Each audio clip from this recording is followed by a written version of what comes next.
souhaitez-vous savoir nombreux devant vos postes téléviseurs pour suivre cette émission Angle Saillant, votre émission qui traite des sujets d'actualité au niveau provincial, national, international. J'ai le réel plaisir de vous présenter encore une fois de plus ces nouveaux numéros. Sur ce plateau, je ne suis pas seule, je suis avec mes invités avec qui nous allons traiter, analyser les sujets d'actualité. Vous savez très bien que notre province chère, belle province de Congo central, il y a un nouveau dirigeant, le vice-gouverneur au nom de Justin Lemba Makosso, qui assume maintenant la fonction du gouverneur ad intérim. Il remplace bien sûr le gouverneur sortant, Atoumata Bwana-Kourouki. C'est notre premier sujet. Le deuxième, nous allons parler de l'insécurité qui se porte merveilleusement bien dans la ville portière de Matadi. Rapidement, je m'en vais saluer mes différents invités sur ce plateau. À ma droite, il y a monsieur ingénieur Douglas Moutipaï, à qui j'ai dit salut, monsieur Moutipaï. Merci, salut, bonjour, et je suis très ravi d'avoir été reçu dans votre cadre pour réfléchir par rapport à la situation de notre province. Merci. Je rappelle qu'il est membre militant de la Lucha. À ma droite, il y a monsieur ingénieur Maïsi Kifinamene. Il fait partie bien sûr aussi de la Lucha, à qui je dis salut, monsieur Kifinamene. Bonjour, merci, madame Marie-France. La lutte, ça veut dire simplement la lutte pour le changement. Le changement. D'accord. Là-bas, au fond, il y a M. Patrick Kibwanda. Il est coordonnateur provincial, coordonnateur du mouvement citoyen Je suis né Congo, à qui j'ai dit salut, M. Patrick Kibwanda. Salut, madame Marie-France. Salut aussi à tous mes amis qui sont là. Je pense que nous sommes venus parler de la province. Et nous allons développer. Merci. Merci beaucoup. Le tout dernier invité, il s'appelle Simon Lusonso. Il est cadre du parti politique Abako, à qui j'ai dit salut, monsieur Lusonso. Salut, madame Marie-France. C'est un honneur pour moi de participer et prendre part à cet échange citoyen avec des nouveaux visages. C'est un réel plaisir et je profite de l'occasion pour saluer tous les téléspectateurs qui nous suivent en ce moment. Merci à vous d'avoir répondu à notre invitation. Je m'avais posé la première question à M. Moutipaï. Il est membre militant de la lutte pour le changement. M. Moutipaï Douglas, Justin Lemba remplace Atou à la tête de la province du Congo central. Votre impression d'entrée des jeux? Bon, pour nous, le mouvement citoyen Lucha, nous saluons ce qui est arrivé parce que c'était un de nos combats. Nous avons lutté pour que nous ayons quelqu'un d'autre à la tête de cette province, du fait que ceux qui étaient là avaient jeté l'opprobre sur la province. Du fait qu'ils ont jeté l'opprobre, nous avions voulu qu'on nous donne d'autres personnes. Lorsque dit ceux qui étaient là, il y avait Atou à la tête ça veut dire de son fils, Justin Lemba, qui assume actuellement la fonction du gouverneur. J'ai bien dit le gouverneur et son vice, parce que notre combat était que les deux qui étaient là, comme ils avaient été mêlés dans une situation qui était une situation déshonorante par rapport à la province, ils devaient dégager, soit aller auprès de la justice pour que nous puissions savoir quels en étaient les deux mêlés. Mais malheureusement, cela n'a pas été fait. Aujourd'hui, nous sommes contents, on a interpellé M. Atoumata Bwana par rapport au détournement. Mais ne soyons pas dupes, il y a aussi un dossier qui pesait sur eux, pas sur lui, mais sur eux, qui est le dossier Maman Mimi. Et ce dossier-là ne doit pas être oublié par les Congo. C'est un dossier grave, c'est comme ça que nous disons, nous militants, les militants du mouvement citoyen Lucha, nous sommes satisfaits à 30%. Nous serons satisfaits totalement lorsque nous obtiendrons gain de cause, ça veut dire lorsque la province retrouvera sa dignité et donc son honneur par rapport à tout ce qui s'est déroulé. Monsieur Simon Lusonso, je vous pose la question. Monsieur Atoumata Bwana, le gouverneur sortant de notre province, le Congo central, était livré à la justice par l'inspection générale des finances pour détournement des deniers publics. Et après les enquêtes et autres, aujourd'hui, c'est via le message du vice-premier ministre, ministre de l'Intérieur, Sécurité, Décentralisation et Affaires coutumières, que nous avons tous suivi la destitution du gouverneur. Cette destitution est liée à cause de la plainte de l'IGF ou à cause de la destitution du 4 décembre 2019 par l'Assemblée provinciale? Merci Madame Marie-France de la question que vous me posez. C'est une question éminemment capitale, je dirais aussi juridique. Il y a des aspects juridiques dans cette question. Et par rapport à votre question, parce que d'aucuns, sinon nombreux peuvent se poser il y a des des confusions, de savoir si, n'est-ce pas, il vient de quitter par la suite du rapport de l'IGF ou par le fait de la mention. Je pense que lorsque vous lisez déjà la chronologie des faits et lorsque vous lisez les messages du VPM, et dans ces messages, il fait allusion, premièrement, n'est-ce pas, à la déchéance, n'est-ce pas, du 4 décembre 2019.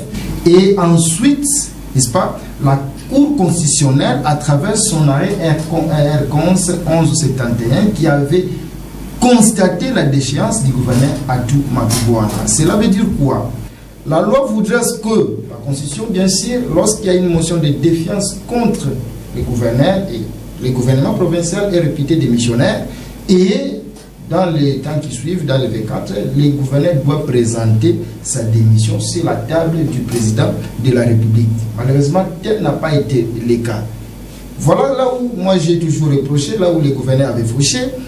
Madame, lorsqu'il y a une motion qui est votée contre le gouverneur, il a la possibilité de saisir les instances judiciaires compétentes pour essayer d'attaquer si irrégularité il y en a, parce que vous avez suivi la plénière qui a destitué M. Atou Matubwana. On vous dira, non, voilà, il y a une plénière à l'hôtel Bilolo, c'est là, ainsi de suite. C'est en cela, lorsque vous arrivez à relever des griefs, des irrégularités dans la procédure qui a été menée par l'organe délibérant, l'Assemblée provinciale du Congo central, c'est en cela que les gouverneurs devaient user le voie des recours, c'est-à-dire saisir la Cour constitutionnelle.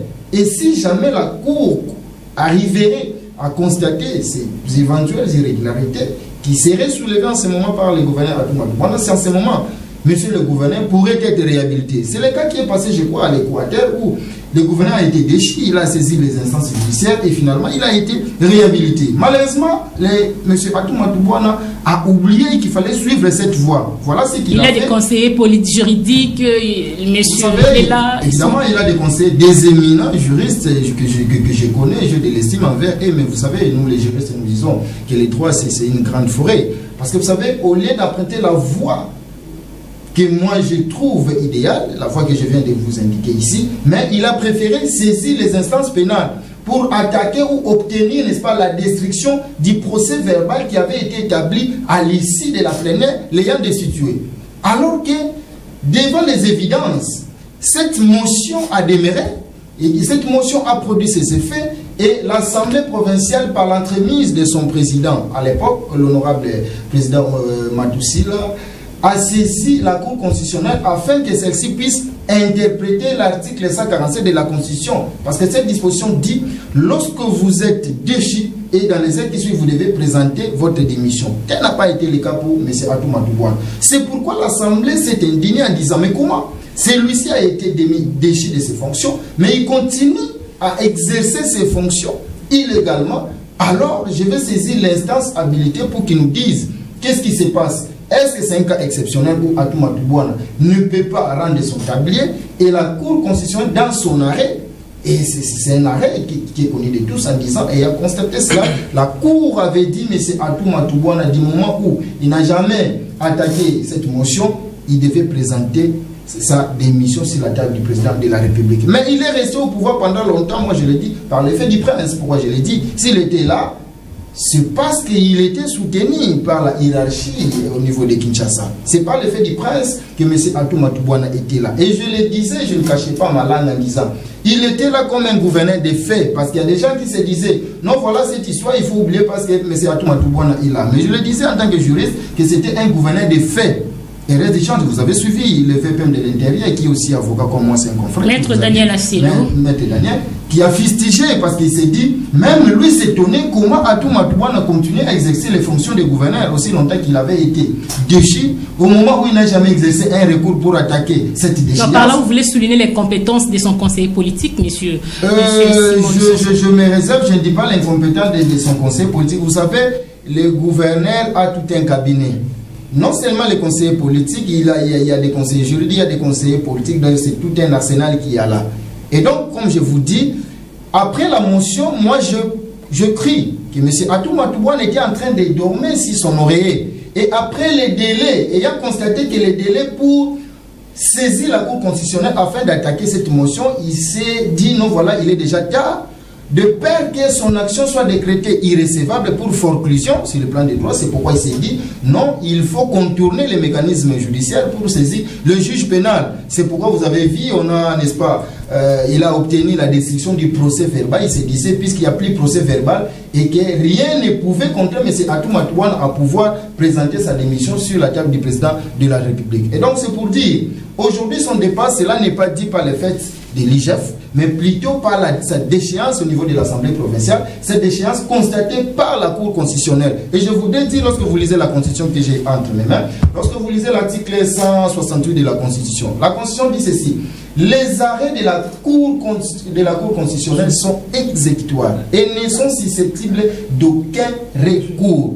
Vous comprenez? Et il y a des jurisprudences dans notre province où nous avons des cas où, en matière d'interprétation, bien sûr, ces arrêts sont opposables à tous, au pouvoir public, aux autorités civiles et militaires, administratives. Donc, bref, lorsqu'un arrêt est rendu, il doit être exécuté. Nonobstant les matières, parce qu'on s'est dit, non, voilà, ce n'était qu'un arrêt d'interprétation, alors que cela a produit des effets. Et donc, nous prenons un état des droits. Aujourd'hui, nous sommes rassurés qu'effectivement, l'état des droits est sur les rails. Il y a beaucoup à faire et nous ne pouvons que nous en réjouir. Et sur le plan des droits, moi, je pense qu'au-delà du dossier IGF, je pense que la justice va se servir de ces dossiers Maman Mimi, comme vous le savez, où Atouma Toubouane a été accusé comme un cas commanditaire. Et comme il est dépourvu des immunités, je pense que le procureur va s'en servir maintenant pour retirer ces dossiers de son tiroir afin de poser des actes, lancer les pièces de procédure contre M. Ça, c'est la demande de M. Simon Lusonso, je pense.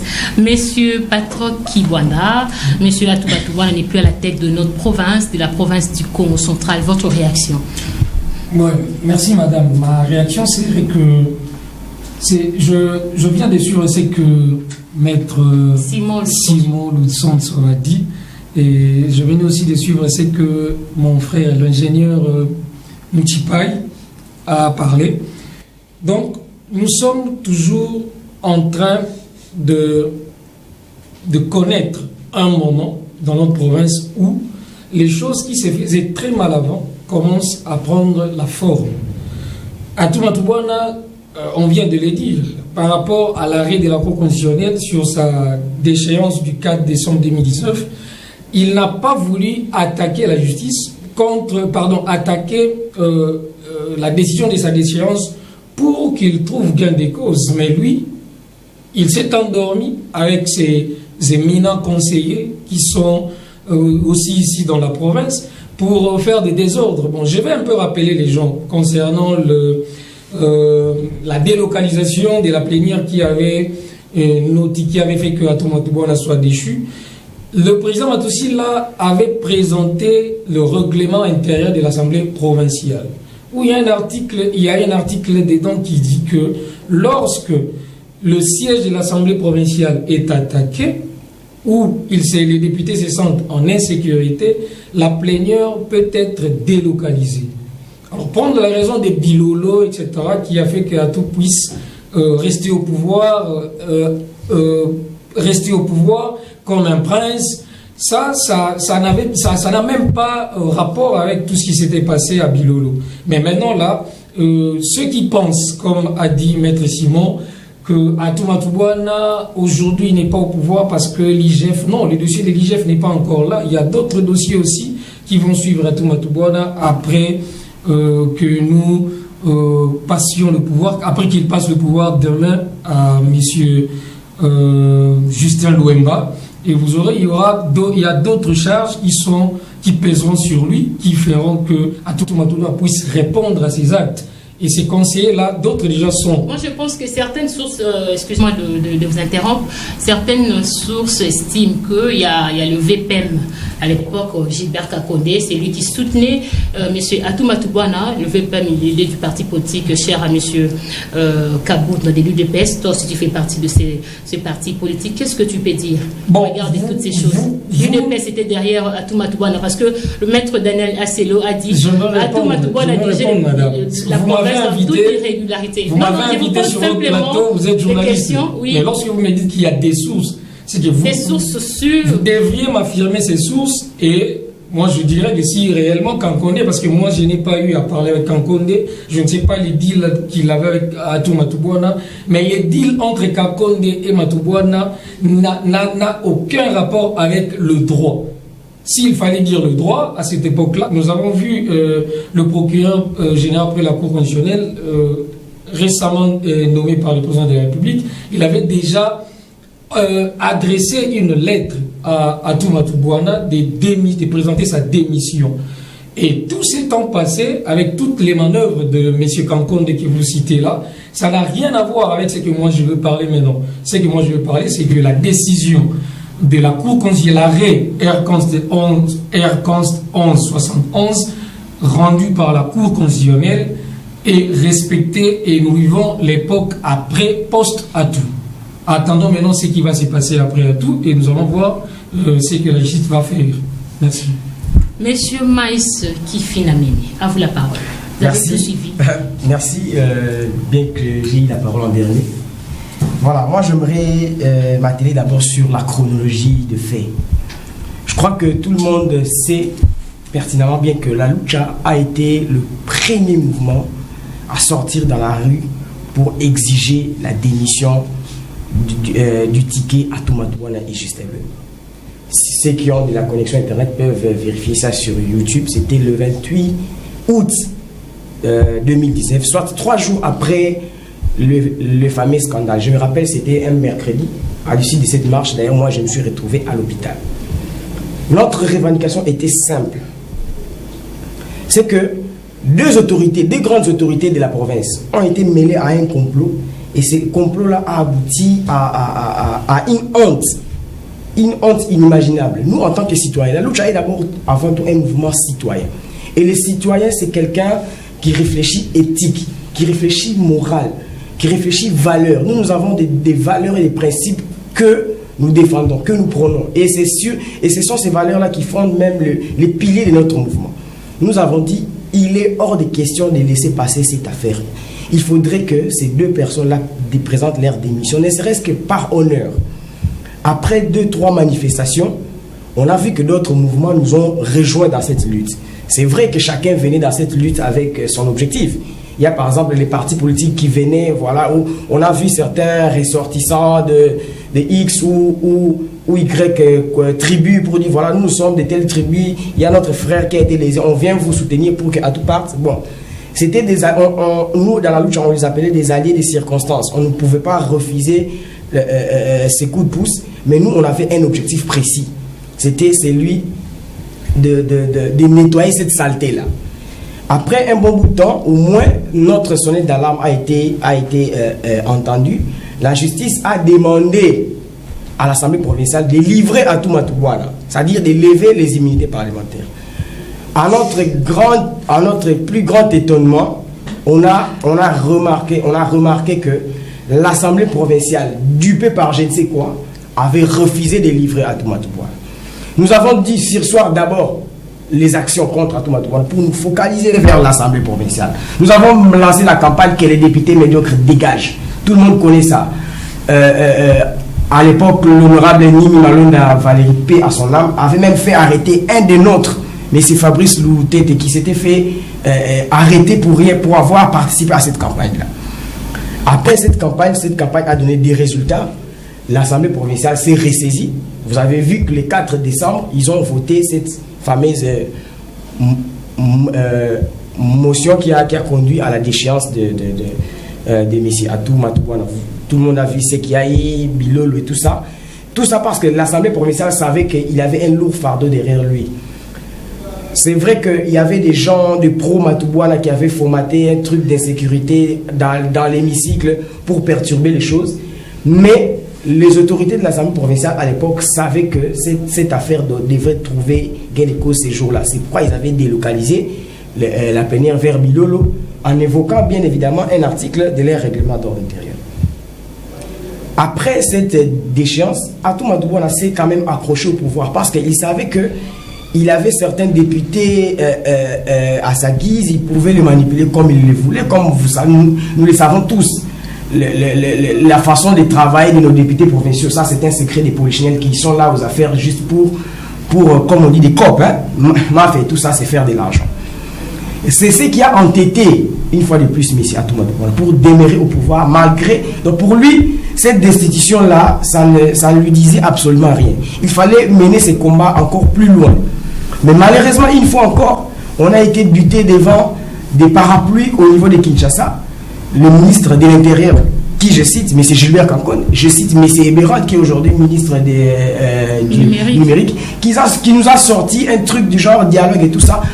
Il y a même des gens, certains des allées des circonstances, que je venais de citer ici, qui nous avaient rejoints dans la lutte, qui ont traversé la frontière pour aller s'affilier à Matubwana, pour nous essayer de nous duper avec ces prétendus dialogues. Nous, on a refusé catégoriquement ces dialogues-là. Pour vous, la seule condition qu'on avait posée, on est juré que c'est une réussite pour la lutte. C'est une réussite à moitié, même pas à moitié, à 30%. Pourquoi? Parce que les combats que nous avons commencés, c'était que les deux, Atou Matubwana et Justin Lwemba, devraient se présenter devant la justice pour nettoyer cette affaire des mini-guettes qui a lancé une honte inimaginable au sein de notre province. Puisque aujourd'hui, on nous dit que c'est Justin Lwemba qui va assurer l'intérim. On prend acte, on attend les élections. Pour nous, c'est que dans 30 jours ici, s'il n'y a pas élection, vous allez encore nous voir dans la rue pour exiger les élections. Merci beaucoup, monsieur Kifinamini. Monsieur Simon Lussonso, je reviens à vous. Et c'est un peu de claircir l'opinion publique.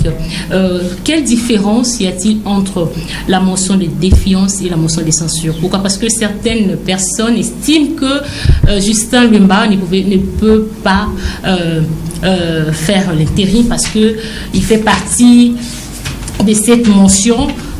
Donc les deux, Atou Matubwana et Justin Lwemba, devaient normalement présenter leur lettre de démission au président de la République. Je crois, en ce qui concerne les concepts motion de défiance et motion de censure, j'aimerais déjà vous renvoyer à l'article 147 de la Constitution. Permettez-moi rapidement, je vais lire. L'article 147 de la Constitution dispose que lorsque l'Assemblée nationale adopte une motion de censure, le gouvernement est réputé démissionnaire. Dans ce cas, le Premier ministre remet la démission du gouvernement au président de la République dans les 24 heures.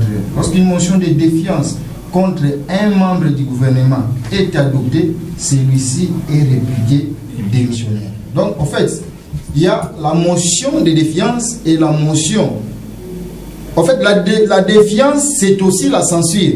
Lorsqu'on vote une motion de défiance contre le Premier ministre, ici, la loi, la Constitution parle déjà ici, à l'article 147, je répète, permettez, lorsque l'Assemblée nationale adopte une motion de censure, le gouvernement est réputé démissionnaire. On parle de la motion de défiance ici contre les chefs du gouvernement.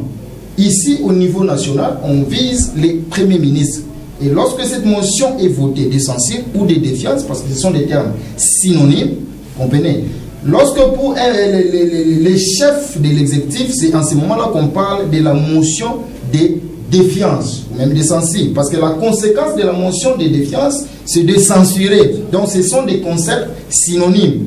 Mais il y a des membres du gouvernement, lorsqu'on veut initier une motion contre un membre du gouvernement, par exemple contre un ministre, c'est là on parle d'une motion de méfiance. Vous comprenez? Donc, défiance et censure, ce sont des concepts, je dirais, synonymes, parce que la déchéance, ou sinon, la défiance tape au censure, à la censure. Et la Constitution ici reprend les concepts censure, qui n'est aussi rien d'autre que la motion de défiance. Lorsqu'il y a une motion de défiance, on a censuré. Et là, on censure tous les gouvernements. Mais on vise les chefs du gouvernement. Au niveau national, là, je dis c'est le Premier ministre, mais au niveau provincial, lorsqu'on vise les gouverneurs, c'est en ce moment-là que c'est tous les gouvernements provinciaux qui ont réputé des missionnaires. Quelle chance pour Justin Lwemba d'assumer cette fonction pendant 1 mois? Justin Lwemba est là. D'abord, je suis d'avis qu'il est concerné par cette motion et qu'il est aussi partant, comme mon ami venait de le dire. Je ne suis pas indigné qu'il puisse assumer l'intérim parce qu'il est là par les faits de la loi. Et que lorsque le titulaire n'est pas là, c'est lui qui doit assumer l'intérim. Ce n'est qu'un intérimaire. Et je pense que lui ne sera pas candidat parce qu'il est visé dans cette motion, étant donné que le gouverneur était déchu de ses fonctions, c'est la conséquence, c'est l'ensemble de l'exécutif provincial et il fait partie de cet exécutif. Donc, il ne fait que jouer l'intérim pendant un laps de temps. Mais ici, je voudrais aussi préciser par rapport à ce que mon ami de droite vient de dire, et que dans les 30 jours, s'il n'y a pas élection, ils vont marcher ainsi de suite. Mais là aussi, il faut interpeller le gouvernement. Là, parce que c'est là et l'organisation des élections, c'est une question qui n'est-ce pas, de la compétence du pouvoir central qui doit mettre les moyens à la disposition de la CENI. Vous avez suivi le VPM qui a déjà dit qu'il y a un programme qui a été déjà élaboré, qui se trouve sur la table du président de la République. Et donc, le gouvernement doit mettre les moyens à la disposition de la CENI pour organiser les élections. En ce moment-là, si le gouvernement va tenir au délai tel que prévu par la loi dans les 30 jours, nous sommes d'avis, et dans les 30 jours, je vois mal comment est-ce que va se comporter le gouverneur intérimaire. Il est là pour expédier les affaires courantes. Moi, je ne m'attends pas à grand-chose à ce gouverneur qui n'est qu'intérimaire et surtout qui n'a que 30 jours. Si jamais l'exécutif national arrive à mettre des dispositions de la CENI pour que les élections soient organisées. Mais en ce qui me concerne, nonobstant ce qui s'était passé, l'opprobre jeté sur la population du Congo central, au regard de ce qui s'était passé, le fait qui a embrasé la province, moi je dis c'est ces faits-là, Maman Mimi. Je ne voudrais pas y revenir pour ne pas toucher les sensibilités, mais je voudrais dire au gouverneur intérimaire qui est là, bon vent, il est là par l'effet de la loi et donc je voudrais que pendant ce petit temps, qu'il puisse aussi consolider, n'est-ce pas, les acquis de la démocratie, consolider, n'est-ce pas, la cohésion provinciale, consolider ce que... Je pense qu'il a écouté ce qui s'était passé. Et maintenant, il est temps, pendant ce temps, pour essayer de mettre tout le monde ensemble et surtout que souhaiter aussi bon vent à ceux qui vont venir si jamais les élections seront organisées.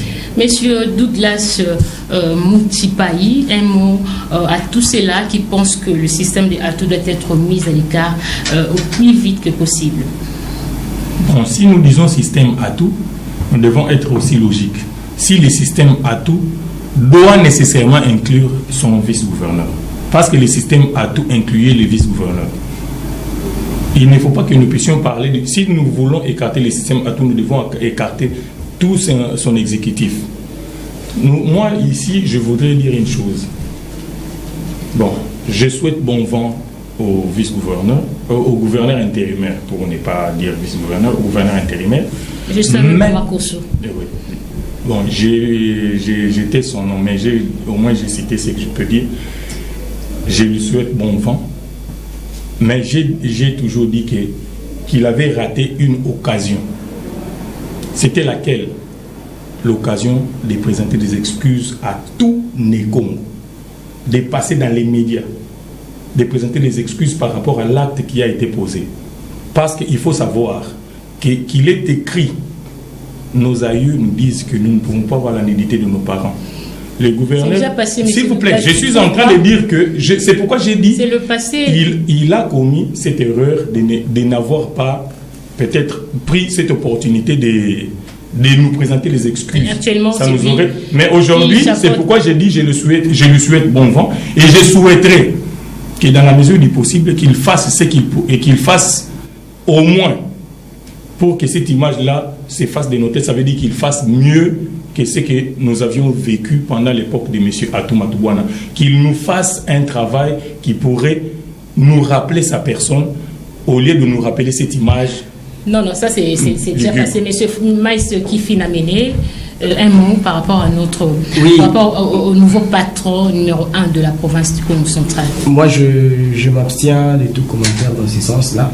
Je ne sais même pas souhaiter bon vent, ça signifie quoi en fait dans ces 30 jours d'intérim. Moi, je pense que ce qu'il y a à faire maintenant, c'est de réfléchir sur l'après-Matoubuana. Quand je dis l'après-Matoubuana, ça inclut l'après-Justin, l'après tous ces gens-là qui ont travaillé, qui ont profité de cette occasion, de cette crise, pour brader même même les finances de l'État. Aujourd'hui, quand on parle du dossier de l'IGF et tout ça, c'est juste la conséquence de tout ça. Si on avait un exécutif stable depuis le début, si M. Atoumata Bouana et Justin Lwemba avaient présenté leur démission tout au début quand nous leur avons demandé, nous aurions eu à avoir des autorités plus responsables et qui allaient nous offrir une gestion moins calamiteuse que celle qui s'est passée aujourd'hui. Aujourd'hui, en essayant de se refaire une santé politique, à chaque fois sortir 2 millions, 3 millions pour les stades, nous tromper avec des petits morceaux de route, pour se refaire une santé politique et profitant de cette faiblesse-là pour brader les finances publiques, c'est la conséquence, c'est ça. Donc moi je veux qu'on soit focalisé sur les prochaines élections, qu'on sache quel est le critérium de la personne qu'on se dessine déjà. On va en parler. Monsieur Kibwanda. Oui, comme tout le monde, le matin j'étais quelque part, j'avais déjà dit ce qu'il fallait pour Justin Lwemba, l'actuel gouverneur ad interim. Je ne sais pas comment lui donner autant de chances pour faire ce qu'il va faire. Bon, moi, je sais simplement lui dire, encore une fois de plus, de bien gérer les affaires courantes et de voir là où Atoumata Bouana avait mal commencé pour refaire. Dans ces 30 jours, il n'a pas assez de temps pour faire grand-chose, mais aussi les tickets Atoumata Bouana et Justin Lwemba, c'est par rapport à la loi. Et cette loi-là, les gens qui devaient nous évacuer ces tickets-là étaient des députés provinciaux que nous avions votés. Mais ils se sont donnés à maquiller des gens, à se doter des jeeps pour que Atoumata Bouana puisse rester au pouvoir. Mais aujourd'hui, Justin Lwemba ne doit pas refaire ce que Atoumata Bouana avait fait parce que lui, il était son fils et il a vu tout ce qu'Atoumata Bouana a fait en mentant la population de la construction du finissage du stade Lumumba, en commençant des travaux comme 400 mètres de route à Mbanza-Ngungu, en faisant de route à des centres agricoles. Parce que nous avons tous suivi les lancements des travaux de bétonnage et l'avarie. Madame, peut-être vous n'avez pas été à Mbanza-Ngungu. C'est mon fief avec le monsieur. C'est mon fief avec Atoumata Bouana. Je veux vous dire, ces tronçons-là, c'est l'avenue commence par le coin de la prison de Mbanza-Ngungu, église Saint-Thérèse, jusque dépasser l'INSS, CNS, et juste il y a un petit rond-point là, vous n'allez même pas aller vers le stade, là où il construit sa belle maison, par là-bas, donc ça s'arrête là à 400 mètres. Alors, Justin Lwemba ne doit pas voir ce qui a donné la colère à la population. Moi, étant chrétien, je peux pardonner Justin Lwemba d'une manière. Merci beaucoup. Avant de passer à autre chose, une question. Rapidement, je voudrais ajouter un mot. Lorsque je dis Justin Lwemba, bon vent, vous savez, en politique, même un jour, ça peut booster des choses. Oui. En tant qu'intérimaire, lorsque je dis bon vent, et là je m'adresse au gouverneur ad intérim, c'est-à-dire de ne pas se livrer à des actes de malversation financière. 30 jours, c'est beaucoup. Et encore, comme je le souligne, à moins que les élections soient organisées dans les 30 jours, parce que ça peut prendre le temps que ça pourra prendre, une année, ainsi de suite, je ne le souhaite pas. C'est pourquoi j'ai dit bon vent pour permettre à celui-là de ne pas se livrer à des actes de malversation financière. Permettez, madame, vous m'avez posé la question, puisque je suis juriste, je suis ministre de la Constitution, et pour donner une nette démarcation par rapport à votre question, la motion de défiance et la motion, n'est-ce pas, des censures. Je voudrais revenir là-dessus parce que je vous ai dit, la finalité, c'est de censurer. La finalité, c'est le retrait de la confiance des élus et de permettre à sanctionner. La Constitution, à son article 146, à la linéa 2e, dit ce qui suit. C'est là où la Constitution, les législateurs donnent la différence entre la motion de censure et de défiance. La Constitution dit ceci. L'Assemblée nationale met en cause la responsabilité du gouvernement ou d'un membre du gouvernement par le vote d'une motion de censure ou de défiance. La motion de censure contre le gouvernement n'est recevable qu'ainsi de suite. C'est pour dire, on parle de la motion de défiance lorsqu'on vise, n'est-ce pas, les gouvernements. Je vous ai dit, c'est comme le Premier ministre ou le gouverneur au niveau de l'exécutif provincial. Mais on parle de la motion, n'est-ce pas, de censure lorsqu'on vise un membre du gouvernement, autre que le chef de l'exécutif. Voilà la nette démarcation par rapport à l'article 146 de la Avant de Constitution. passer à notre deuxième, le dernier sujet, M. Simon Lussoso, est-ce que M. Matubwana, Atou, Koulonki, Koudiambote risque de faire la prison après les griefs, les détournements, les deniers publics et autres? Merci de la question. Vous savez, nous sommes dans un état de droit. Atou Matubwana se disait par rapport au premier dossier de Maman Mimi, lorsque le procureur a dit qu'il serait, où il est le commanditaire de ces faits-là, il se disait non, il n'est loin ni de près ni de loin de ces dossiers. Je pense qu'il est temps que M. Atou Matubwana présente ses moyens de défense devant les procureurs. Et je vous assure, moi je suis juriste, je vous assure, puisqu'actuellement il est dépourvu des immunités, je pense que le procureur va lancer les pièces de procédure. Et lorsque je parle des pièces de procédure, madame, le procureur peut lancer une invitation, une convocation, un mandat de comparution ou même un mandat d'amener. C'est possible. Mais il est présumé innocent. C'est pour dire, quand bien même il serait devant le procureur près la Cour de cassation, il va présenter ses arguments. Si jamais les procureurs arrivaient à constater que M. Atou Matubwana est innocent, il n'y a pas de charge, il n'y a pas de preuves qui puissent l'incriminer, à ce moment-là, il ne sera pas contraint, n'est-ce pas, d'être, n'est-ce pas, mis dans une cellule. Et je pense qu'il est temps pour qu'il se présente devant la justice. Et moi, je souhaite, parce que s'il sera lavé par la justice, il deviendra encore plus fort. Parce que nous avons dépassé le cap de l'impunité. Joseph Kabila était au pouvoir, il nous a amené, n'est-ce pas, une philosophie du genre tolérance zéro. Cela n'a pas produit des effets. Et aujourd'hui, il est temps, lorsque vous êtes soupçonné, lorsque vous êtes présumé, n'est-ce pas, lorsque vous êtes présumé avoir commis telle infraction et que vous êtes appelé devant la justice, merci, vous devez répondre. Si vous êtes innocent, vous serez innocenté. Mais s'il y a des charges, il y a des preuves, je pense que vous allez répondre et vous allez purger la peine. Merci beaucoup. Nous passons rapidement à notre deuxième sujet. Je pose la première question à M. Maïs Kifinamene, la tête des criminels de la ville de Matadi, mise à prix. Hier, le maire de la ville de Matadi, Patindouzi Ouamakengedi, a tenu un point de presse. Il a disponibilisé une cagnotte de $2500 à toute personne porteuse d'informations susceptibles qui va permettre à la police à procéder à l'arrestation de ces inciviques. Comment avez-vous trouvé cette manière de faire les choses? Je ne sais pas, sûrement qu'il a été conseillé par ses proches pour trouver cette stratégie en tant que manager. Il sait peut-être lui-même ses raisons.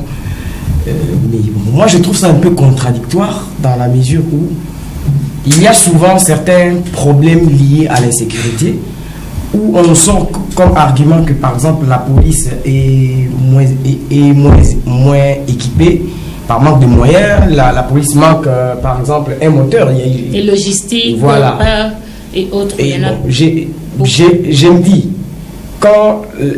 pourquoi ne pas, par exemple, mettre à profit ces moyens-là, capitaliser ces moyens-là au profit de la police pour que la police fasse son travail. En fait, ici, on est dans une gestion d'un État. Chacun doit remplir son rôle, chacun doit prendre ses responsabilités. La population doit prendre ses responsabilités. Pour que la population apprenne à dénoncer les criminels et tout ça, il suffit juste de créer un climat de confiance. Très souvent, lorsqu'il s'agit de la question de la sécurité, la population elle-même qui est victime de cette insécurité-là n'a jamais été associée à des stratégies ou à des prises de position. Ça crée un climat de manque de confiance. C'est un peu comme quand les autorités venaient nous parler de mesures barrières pour les Covid-19 et tout ça. La population n'avait pas adhéré à ça parce qu'il y avait un manque de confiance. C'est aussi pareil. Il faut créer un climat de confiance pour que la population sache dénoncer.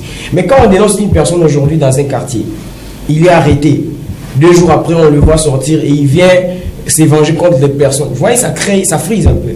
Donc moi, c'est que je souhaiterais que chacun remplisse son rôle.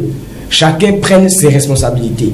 Il y a les services de la police qui est bien organisé, qui doit prendre ses responsabilités. Il y a les autorités politico-administratives qui doivent prendre les responsabilités. Et il y a aussi nous, la population, nous devons prendre nos responsabilités. Nous, citoyens matadiens, congolais de la province du Congo-Central, nous devons prendre nos responsabilités. Comme moi déjà, en tant que matadien, je suis victime d'insécurité. Donc tu es contre cette pratique? Je dis que je trouve ça contradictoire. Je ne dis pas que je suis contre ou pour, mais je trouve ça contradictoire. Le fait qu'à un moment, quand on part demander du secours au niveau des services de la police, on dit par exemple qu'il manque du carburant. Et la mairie qui va nous dire par exemple que c'est possible de doter la police d'une Jeep, mais qu'il manque des moteurs, on cherche des moyens pour acheter des moteurs. Mais cette même mairie-là offre $2,500 par personne. Donc, s'il y a 100 personnes qui vont dénoncer, et on suppose que c'est $250,000. Il y a suffisamment de moyens pour lutter contre l'insécurité. Merci, très bien, le message est passé. Très bien. Monsieur Kibwanda, votre point de vue. Oui, merci, madame. Nous sommes en train de parler de l'insécurité dans la ville. Et l'insécurité se porte merveilleusement bien de la ville de Matadi. Selon les statistiques, la ville a enregistré 10 braquages et 3 cas d'attaques armées. Vous n'avez repris que ce que moi j'avais décrit et c'est mon rapport que vous avez repris. Selon nos sources, nous avons plusieurs sources, mais c'est moi qui ai donné cette source à la presse. Une des sources. Là, je reprends. C'est moi qui ai donné cette information-là à la presse. Je l'ai dit devant la caméra et les autorités me suivent. Et le même rapport, j'avais aussi donné aux autorités pour dénoncer l'insécurité dans la ville de Matadi. Mais comment ça se passe?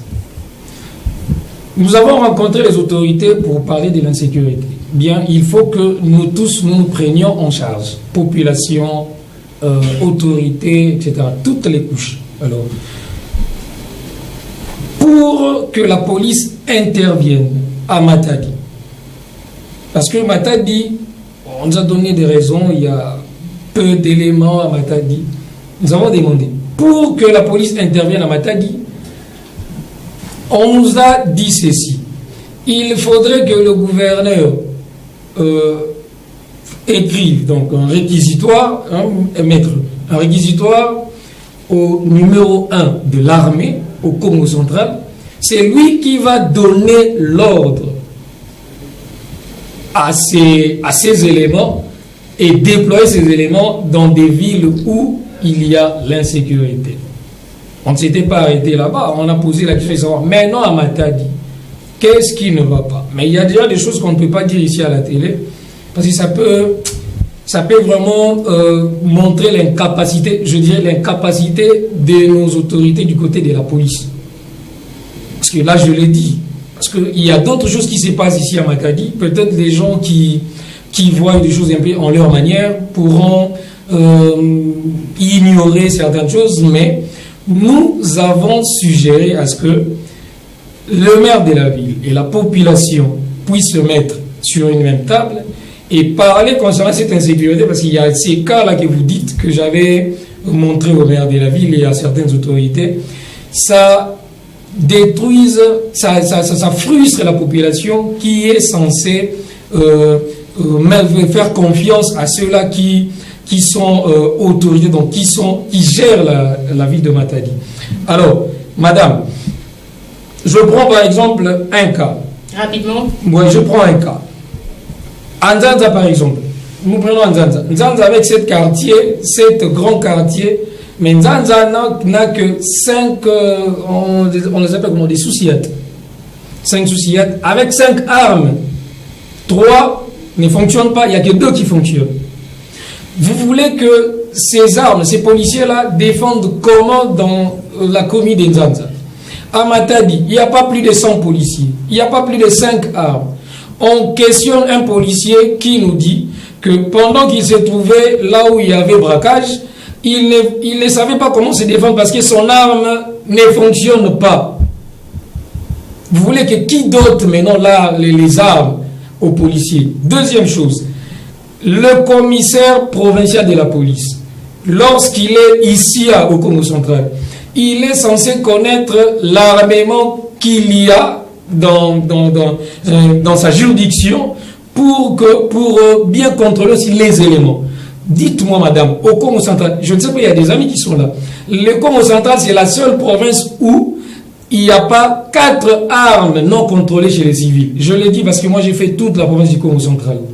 Il n'y a pas 4 armes qui sont incontrôlées et qui se trouvent auprès des civils. Tout ce qui se passe, le commissaire provincial de la police, qui me suit en ces moments, il il est censé contrôler, quand il était arrivé ici, contrôler toutes les armes et les policiers qui détiennent ces armes. Nous sommes ici 5 sur ce plateau. Il y a 5 armes. Et une arme, on ne voit pas une arme. Mais nous avons des numéros des armes. Si cette arme-là continue à faire des crimes dans la cité, mais on sait comment identifier que non, l'arme était pour X ou Y. Très bien, le message est passé. Non, rapidement, les choses nous étaient partis, monsieur. Une seconde. Deuxième chose, concernant ces armes-là, je n'aime pas qu'on dise à la télé ce sont des éléments incontrôlés. Il n'y a aucun élément incontrôlé dans la police. Tous, ils sont contrôlés. Et aucun civil au Congo central détient une arme. Par là, tu veux dire quoi? Par là, je veux dire que toutes ces histoires qui se passent, ce sont des policiers qui savent qu'est-ce qui ne va pas dans la vie des Matadi. Et ils doivent prendre en charge cette population et prendre la sécurité de cette population. Donc c'est ça. Le message est passé, monsieur Mouchipai, rapidement. Moi, je dirais ceci. Je suis désolé de constater que depuis qu'il y a ces incidents qui se sont répétés à plusieurs reprises, c'est pour la toute première fois que j'entends dire que le maire de la ville prend une disposition. Or, nous devons nous dire, pendant toute une année, toi qui diriges une juridiction, tu ne fais rien, tu ne dis rien, tu ne fais aucun point de presse pendant que tes concitoyens sont dans des difficultés, parce que tous ceux qui ont été braqués sont congolais et ce sont des jeunes qui sont en train de se démerder. Je ne sais pas si on veut que tout Congolais devienne djallé, ça veut dire courir derrière les politiciens, ou on ne veut pas que les jeunes se débrouillent. Quand on va braquer un jeune qui a peut-être trouvé ces $300 qui veut les fructifier, on les braque. Demain, il se retrouve bredouille. Après ça, quel pourra être son sort? Qu'il devienne Koulouna, ou bien qu'il devienne toujours derrière les policiers et les dirigeants, les politiciens pour commencer à quémander leur chanter de louanges. Ce n'est pas logique. Merci beaucoup. Donc, le maire de la ville, pour moi, il n'a pas joué son rôle pendant tout ce temps. Et il a commis cette erreur de le faire présentement parce qu'il avait les moyens de le faire il y a longtemps. Très bien, le message est passé, monsieur. Rapidement, je termine avec vous. Par rapport à la sécurité, je pense que j'ai toujours décrié, ça fait vraiment belle errette. Nous décrions ces fléaux qui gangrènent notre société. Et moi, je pense qu'au-delà de ce que nous déplorons, nous avons toujours eu à proposer des mécanismes comment les autorités, les moyens qu'ils doivent mettre en place pour éradiquer ces fléaux. Moi, j'ai toujours proposé ceci. Vous voyez ici le maire de la ville qui vous dit non, voilà, il y a une cagnotte lorsque vous arrivez à dénoncer ou arrêter. Je voudrais ici rappeler à monsieur le maire de la ville que ce n'est pas pour la première fois qu'il vient de proposer une telle solution. Parce que je me souviens une fois, c'était au niveau du rond-point Belvédère. J'étais présent à l'époque. La cagnotte qu'il avait proposée, c'était des $100. Vous arrêtez un Koulouna où vous dénoncez, vous avez $100. Cela n'a pas produit de résultats. Monsieur le maire, si vous estimez que vous avez des moyens, dotez la police des moyens suffisants, la logistique. Et j'avais à proposer des mécanismes déjà, instaurer des patrouilles mixtes, police FARDC, doter des moyens suffisants pour que les policiers et nos amis de militaires qui soient déployés à travers la ville. Je pense que cette situation sera éradiquée. Parce que lorsque vous proposez des canyons pareils, c'est là prouve, n'est-ce pas, l'incapacité de l'autorité de pouvoir gérer la situation. Parce que les gens, ils vont, n'est-ce pas, se camoufler. Comment attraper l'argent, la cagnotte que le maire de la ville a mis à la disposition de la population. Cela ne va pas produire des résultats. Moi, je pense, un État qui se respecte, une autorité qui se respecte, il faut tenir les conseils urbains de sécurité. Réfléchir ensemble avec toutes les autorités qui interviennent dans ces secteurs. Réfléchir. Que faut-il faire pour éradiquer l'insécurité? Il va de soi de la responsabilité de l'État pour sécuriser la population. Merci et c'est bien. Nous sommes arrivés pratiquement à la fin, monsieur. C'est pour le bonheur de la population. Parce que nous avons une marche les jeudis. Nous sommes arrivés pratiquement à la fin, chers téléspectateurs et auditeurs de Mabania Télévision et FM. Merci à vous. Merci d'avoir suivi cette émission. J'ai dit un grand merci à l'équipe technique derrière les caméras, notre chef technique Lovis Solo et monsieur Christian Timba. À la régie finale, monsieur ingénieur Hervé Ménard. Si vous avez aimé cette émission, dites merci à notre directeur de programme, Génie Chamboui Batoubenga. Le rendez-vous est pris très prochainement. Restez branchés et scotchés sur ma bannière télévision.